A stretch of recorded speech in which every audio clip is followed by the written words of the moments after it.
This episode is sponsored by Realtor.com, who wants you to take advantage of your free profile on Realtor.com. By claiming and completing your free profile, adding a photo, and all of the information that puts you head and shoulders above the competition, you're on your way to receiving free leads, helping search engines find you, and staying top of mind with past clients. To learn more about claiming your free profile, go to Realtor.com/profile.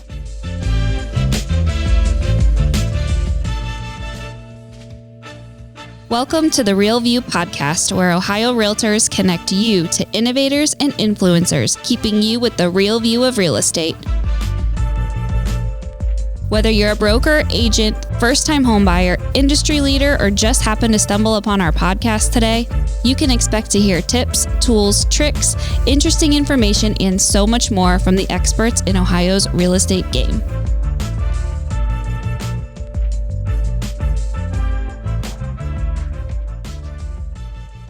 Hi, everyone, and welcome to the Real View podcast. I am your host, Allison. Joining me today is my special guest, Shawn Smith. He is the Executive Director of the Ohio Housing Finance Agency. We're super excited to have him onto the show today. He's going to dive into a little bit of his world, what he does, what the finance agency does, and how we can work together and partner to bring affordable housing to residents of Ohio. So, Shawn, welcome onto the show. We're super excited to have you. Oh, thank you so much. And I'm so excited to be here, Allison, with you and with all of your listeners. Yeah, appreciate you taking time out of your day. And we have a jam-packed agenda. So I'm really excited to dive into this and hear more about all the great work you guys do at the finance agency. But before we get started on that, I kind of want to hear a little bit about you, Shawn. Tell us a little bit about what you do, how you got involved in the world of housing, and a little bit of your background and what you do at OHFA. Sure. So again, my name is Shawn Smith. I'm the Executive Director here at the Ohio Housing Finance Agency, otherwise known as OHFA, OHFA for short. I'm the Executive Director here. I've been here about 4 years. 3 of those have been as Executive Director. And I am partnered with a group of wonderful staff whose focus is housing. We're a state agency, and we're a state agency charged with supporting the development and rehabilitation of low to moderate income rental housing across the state. And then we also help individuals purchase a home through our down payment assistance and loan programs. OHFA has helped just tens of thousands of families achieve the dream of homeownership. Since 1983, we've provided more than $11 billion in affordable mortgage loans to more than 150,000 Ohioans. Very proud of that. That's really powerful. And it just makes so much sense, that we are partnering with you all on this because, so much of what we both do, we have the same mission, and that's getting Ohioans into housing that they can afford and that they can use to build, that generational wealth, which is just so important. Would you mind maybe providing just an overview of OHFA and, kind of maybe some of the programs that you guys have, like specifically when it comes to affordable housing? I know you mentioned, some of the mortgage work and stuff like that that you do, but kind of anything else, any other programs and ways that you all help families find affordable housing? Absolutely. And you mentioned partnerships, and we thrive on partnerships. There's nothing we can achieve on our own. We value the partnerships we have across the entire state of Ohio, and the realtor community is absolutely one of those strong partnerships that we value. So we've got basically 2 sides to the house here at OHFA. We've got our rental side, and then we've got our mortgage side. So the rental side, we administer the low-income housing tax credit, which is funnels through from the IRS through to us. We administer that on behalf of the state of Ohio. In essence, those tax credits are used to build low and moderate income rental housing units across the state. We have a program we put out every year, different grants, different loan platforms to pair with those LIHTC credits to produce those housing units. So that's one side. The other side is our mortgage side, which you guys are obviously a little more interested in. We've got a number of different mortgage products. The most popular of those is our 5%, it's called Your Choice Down Payment Assistance. And that provides 5% of the purchase price towards the down payment and closing costs of a home. Now, to receive that, the buyer must remain in the home for 7 years, but we just implemented a refinance program for that. So while we're in the environment of a little, higher interest rates today, folks who are entering the home market today can then refinance back with us in the future. So even though they are locked in at 7 years under that program, we hopefully can get them a little better positioned in the future with better interest rates on that. Yeah, that's awesome. Yeah, we knew we were a little lucky because we got the program set up right as the interest rates were starting to climb. So the program's in place now when they hopefully soon start to turn around and come back down for us. But we also have a first-time home buyer mortgage tax credit program. So that helps put money back into the buyer's pocket over the life of the loan. Homeowners can save up to $2,000 per year off of their federal income taxes under that program. We have what's called the Ohio Heroes program, and that's favorable interest rate discounts to those that work in critical occupations like active duty military members, police officers, firefighters, reserve military, EMTs, those kind of folks, physicians, nurse practitioners, nurses, teachers. And so for those folks who are in those service type industries helping the public, we have favorable interest rates for them. And then finally, we have what's called a Grants for Grads program, and that provides 5% of the purchase price towards down payment and closing costs, similar to our DPA program. And that one's specifically for recent college graduates who have graduated within the last 48 months. They don't have to pay back the grant if they stay in the home, as long as they stay within Ohio for the first 5 years. And home buyers are also able to refinance with that Grants for Grads as well. So that's the mortgage assistance side. We do require folks who do take out a mortgage through us, one of our programs, to also undertake home buyer education courses. We want to make sure folks are positioned for long-term success. They understand how to budget for home ownership. They understand the long-term maintenance costs associated with, home ownership. So that is free, but we do require that to make sure that folks have the best chance for success in their home ownership experience. That's great. So many different options, out there for so many different groups of people, which is really cool and interesting to hear about. If you fall into one of those categories and you're maybe looking into this, or they think, something like what you guys offer might be right for them, how does that process work? Getting a hold of you guys, getting in touch, finding out more information about some of these programs. What is that process like? We have a website, which is generally the best way to find information these days. It's myohiohome.org. And we've got all our different products on there. We've got the different, income limits. We've got the different purchase price limits because they do vary across the state, depending upon what county and what region of the state you're in. We've got that information on there. We've got information about our homebuyer education program, the different loan platforms we have. And one I failed to mention in our last question there is the Next Home program. So if you're not a first-time home buyer, you still can take out a mortgage through OHFA. We've got other programs within that as well. So it's not only first-time home buyers. But for folks that are interested, if you can go to our website, we do try and get the word out as much as possible with the realtor community. So as individuals are looking for a home, realtors can let them know about the different options. An individual on our staff is a realtor. His name's John Dewey. He does training all over the state. I'm sure a lot of folks have run into him.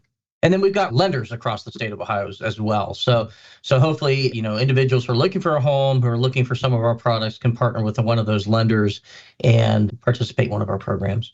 Yeah. And I think, that's a great opportunity for our realtors, and I know you didn't mean to mention realtors, but there's such a great opportunity there, for our realtors to be, advocates in promoting your program and, helping our clients just remove any of those barriers that may exist right now. Would you say there's any other ways that realtors can be really good champions and advocates and partners with you all? Is there anything from your side of things that, you would recommend realtors to do or that you would like to see more of?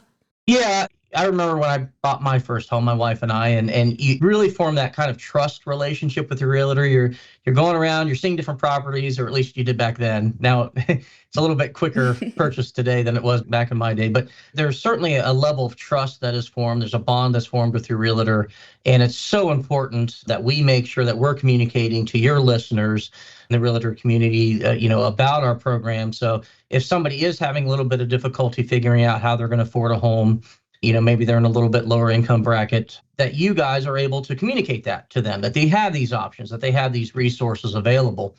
We also do, trying to be good partners with the realtor community. We also do continuing education courses. John Dewey, the individual I mentioned earlier, he gets out. He's trying. His goal is to hit every county of the state this year, and that obviously helps with the technology that's out there today. But we do continuing education, trying to be good partners on our end to your members as well.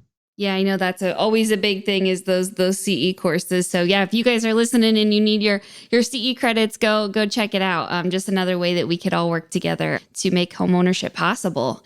What is the current state of housing, in Ohio? And we touched on a few different, factors that's impacting, the market now, higher mortgage rates, some of the stuff like that. But what are you seeing? And where does the current state of housing in Ohio stand, especially when it comes to the affordable housing side and the stuff that, you all work on?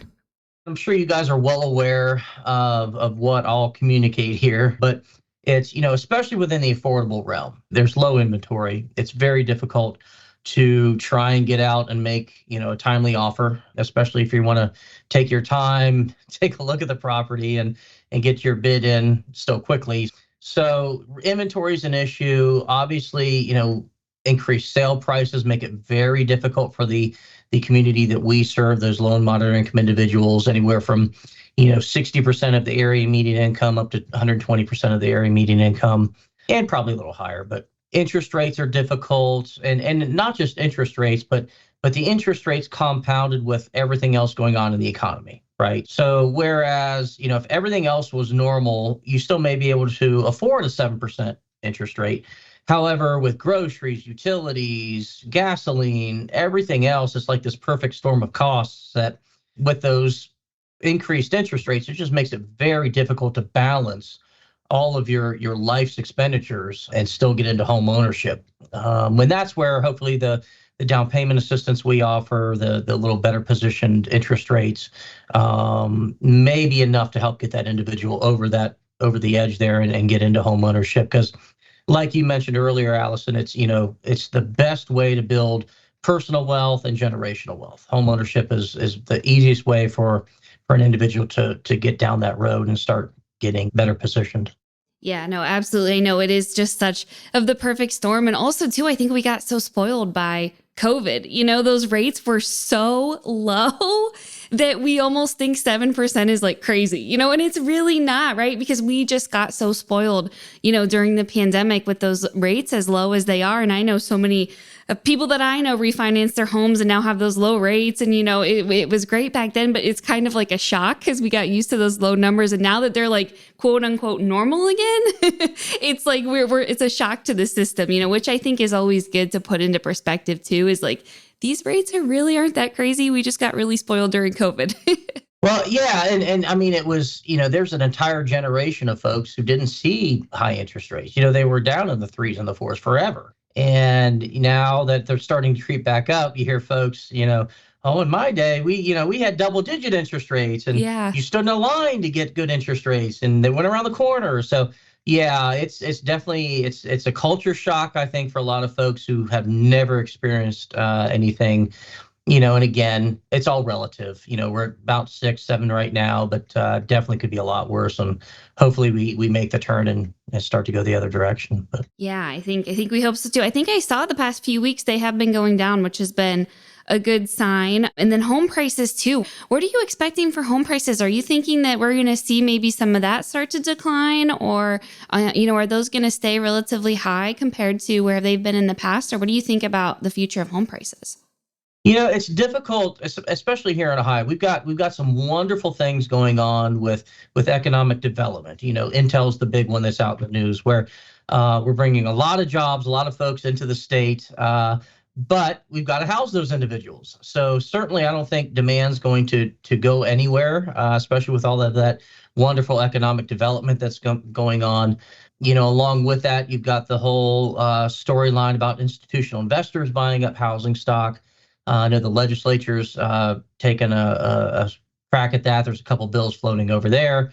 So it's just very difficult to say at this point what's going to happen, especially given everything else going on in the economy. What's going to happen with the interest rates? Are there going to be additional bank failure? It's just so many questions out there. It's just hard to gauge right now, especially me not being an economist, on where everything is going to go. But fingers crossed, we've got good hopes, and we're going to try and continue to do good things over here. Yeah, absolutely. Despite whatever's going on, in the economy and the crazy markets and all that, we're still in the business of helping people. People still need to have homes no matter what market we're living in, right? So I think 100%. Yeah, Exactly. yeah. It's important that our work will continue, no matter the state of things, which I think is always important and good to note.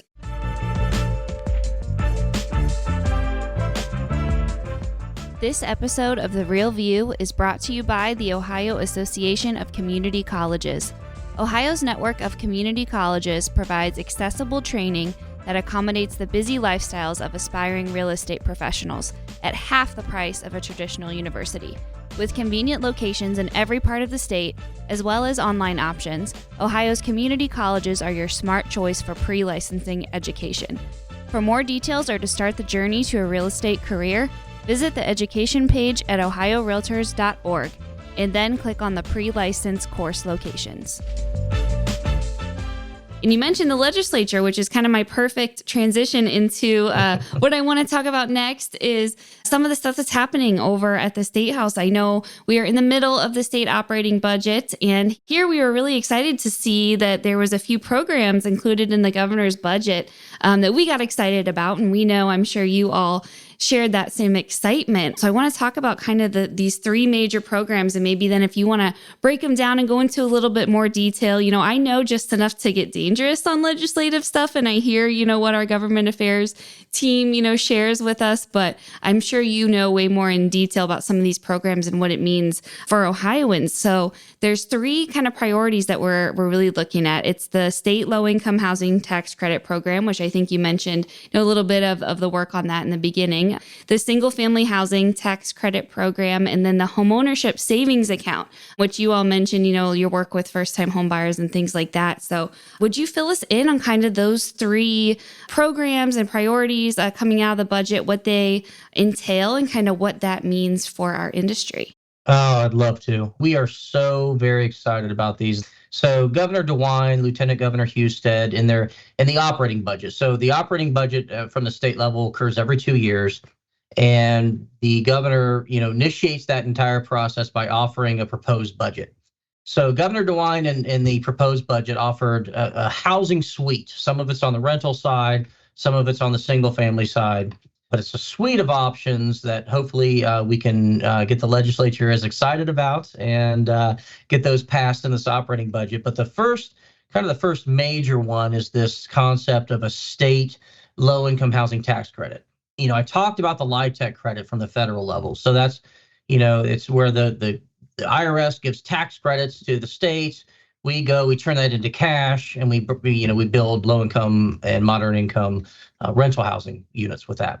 Similar concept, but these are state tax credits. So it's where, before with the LIHTC credits, anyone in the country can claim them because they're with the IRS. Here, we're looking for investors within the state of Ohio who have a tax liability with the state of Ohio, who would like to obtain some type of credit for those tax credit liabilities.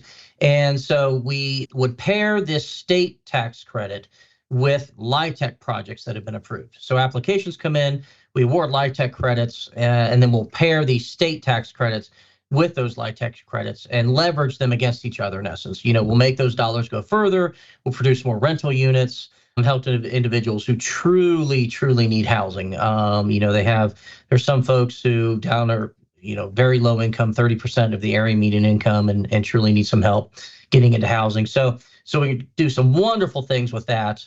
The proposal is about $100 million per year over a 4-year period. And we would award those out in annual increments. They're claimed over 10-year periods.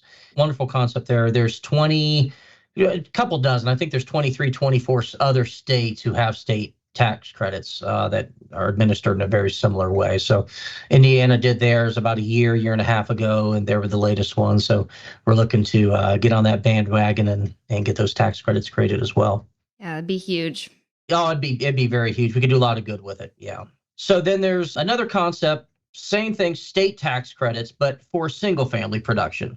So, I talked a lot about our mortgage products, the down payment assistance we do, all that stuff.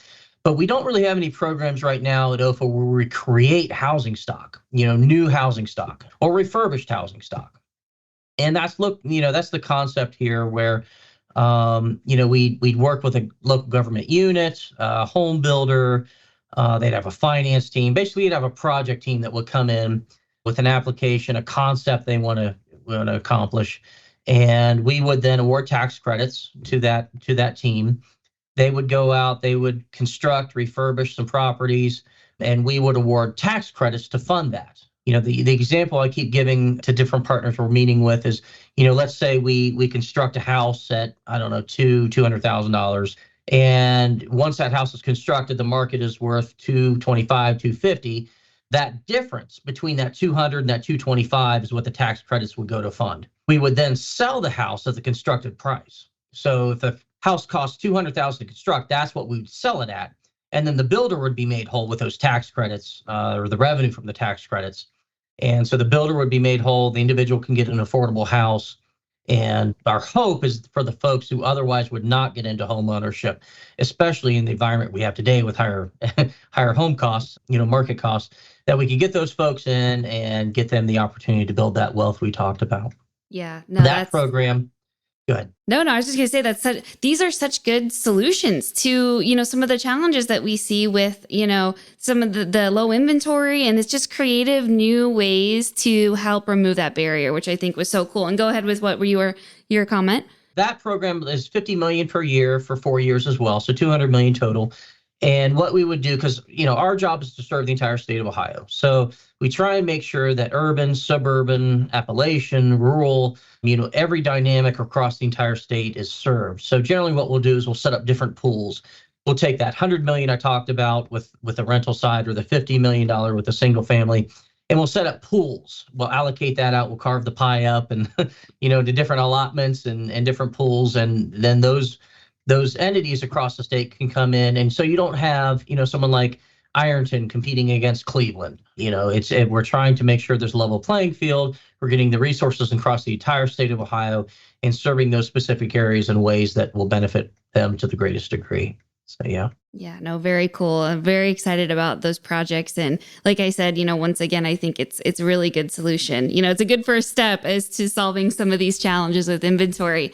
And okay, so the third one, I know this homeownership savings account, this is something that we've worked on at Ohio Realtors, even in just the time that I've been, working with us. I know, this is something that's come up time and time again, and something that we're really passionate about is this homeownership savings account. So tell us a little bit about that and from your view on things, why it's going to be really important and a really great option for Ohioans.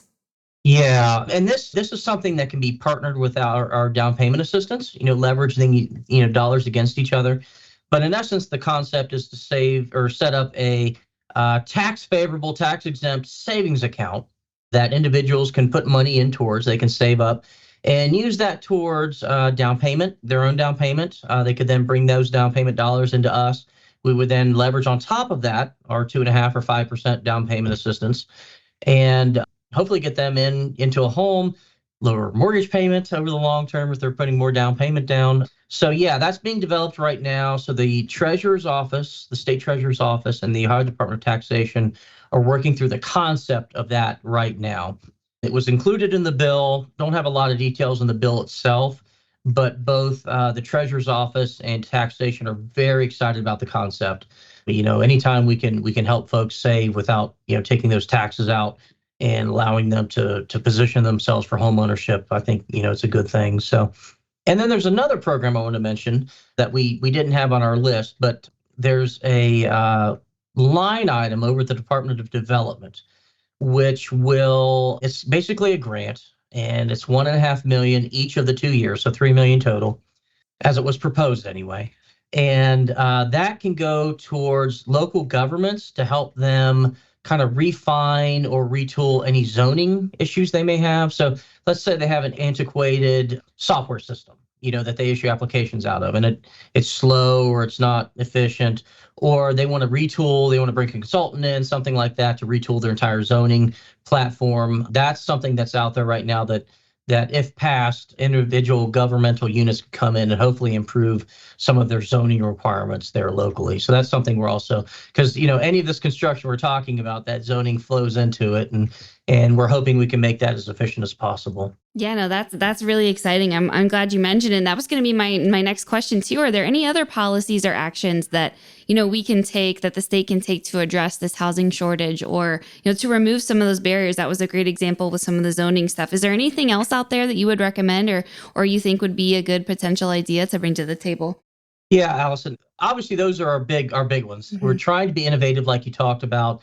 We're trying to fix this demand supply issue in as efficient of way as possible. But so hopefully we can get those things through the budget, both the House and the Senate, for that budget bill. That'll allow us to work with our partners across the state to increase the affordable housing stock, and that'll provide more opportunities for Ohioans long term and get them into safe, affordable housing. So on the flip side of that, at the local level, I think it's just as important. So the state, we're trying to do everything we can. It's also critical for local communities to include housing as part of their economic development plans, community development plans, those type of things. Obviously, we all want Ohio to be the best place to live and work. So we want to make sure all of our workforce has a place to call home. Any ideas you guys have, we're always looking for thoughts, comments. Those programs I talked about, when we set up what's called the qualified allocation plans for those, it's where we set up the different pools I talked about, the requirements. We always open those up for comment. We look for comment. We thrive on comment. We love to get ideas and thoughts on anything we're about to implement. So as we roll that out, we'd be happy to reach out to the association, with you guys, and let you know that that's out there, and get your thoughts on how we can most effectively implement those programs. Yeah, I love that. That's a great idea. I know, our realtors have so much experience, and they have such a good pulse on where things stand. And I think that would be awesome, to collaborate more and work together. And we're all in this together. We all working towards the same goal, kind of as I mentioned in the beginning. So I think that's awesome. Absolutely. Yeah. And what's in the future? Anything, that we have to look forward to? Anything that you guys are working on, coming down the pipeline, other than some of the stuff in the budget, which I think is going to be really cool and really important. And like you said, fingers crossed that passes and goes through. But anything else from you guys kind of on the pipeline in the future? What can we have to look forward to? We're doing right now a pilot with the city of Zanesville and the CIC out there. They've got some vacant lots. And obviously we want to do good things with those vacant lots. And so we partnered with them to fund 10 construction, to build 10 properties there, single family homes. We did a zero interest construction loan with them to build those homes. We want to get folks in. So it's kind of like the tax credit program I talked about, but without the tax credits. So we're looking for just other ways to try and produce that housing stock outside of, the tax credits I talked about earlier. A lot of positive, interaction with the city and the CIC out there. We've got a builder, I think, lined up out there to build these homes. So there'll be brand new builds, get them in at a great price point, allow the city to leverage those construction dollars with zero interest. And hopefully, again, get folks into home ownership that otherwise would not be able to, and hopefully position them better for their entire life. Yeah. Yeah, no, very cool. I love the creativity. And when we all kind of put our hats together, I think we can come up with some really cool solutions to some of these challenges that we're facing. But Shawn, this was so fantastic. And thank you again for all the work that you guys do over at OHFA, and for, helping those individuals get into homes. I know, that's our goal, and that's what we want to see happen. So thanks for being our partner in that. And thank you for, all the work and the support you do for home ownership in Ohio. It's been really great. Well, thanks to you all as well. And we're here. Feel free to reach out to us. And we're always happy to have conversations and dialogue. Yeah, absolutely. And share your website information again, too, for anyone listening who wants to find out more. Yes. So it's myohiohome.org. And we have all of our different programs on there, all of our different loan products. You can find the income limitations, for each of the counties, the purchase price limits for each of the counties. We've got our contact information on there. So if you have additional questions, you can reach out to us. And again, always happy to talk. So if there are any questions, and John Dewey, as I mentioned, will be making his rounds across the state. So if you're in need of continuing education credits, keep a lookout for John. He'll be helping you out. Yeah, I feel like maybe I need to invite John to come on and do an episode of the podcast too. I think that we would have fun. Oh, he's great. He's great. You can actually get into the weeds with him. He definitely knows what he's doing. So. Yeah, we'll have to work on that. But Shawn, thank you again. This was so great. I've enjoyed our conversation and enjoyed having you on. And thank you again. It's been fun. Absolutely. Glad to be here. Thanks for the time. And thanks to all of our listeners for tuning in. We will talk to you guys next week. Thank you for listening to The Real View. That wraps up today's episode. You can keep up with the latest on the podcast at ohiorealtors.org/therealview and on Apple or Google Podcasts, Spotify, or wherever you listen. Have questions, comments, or suggestions? We want to hear from you. Email us at podcast@ohiorealtors.org. We'll see you next time.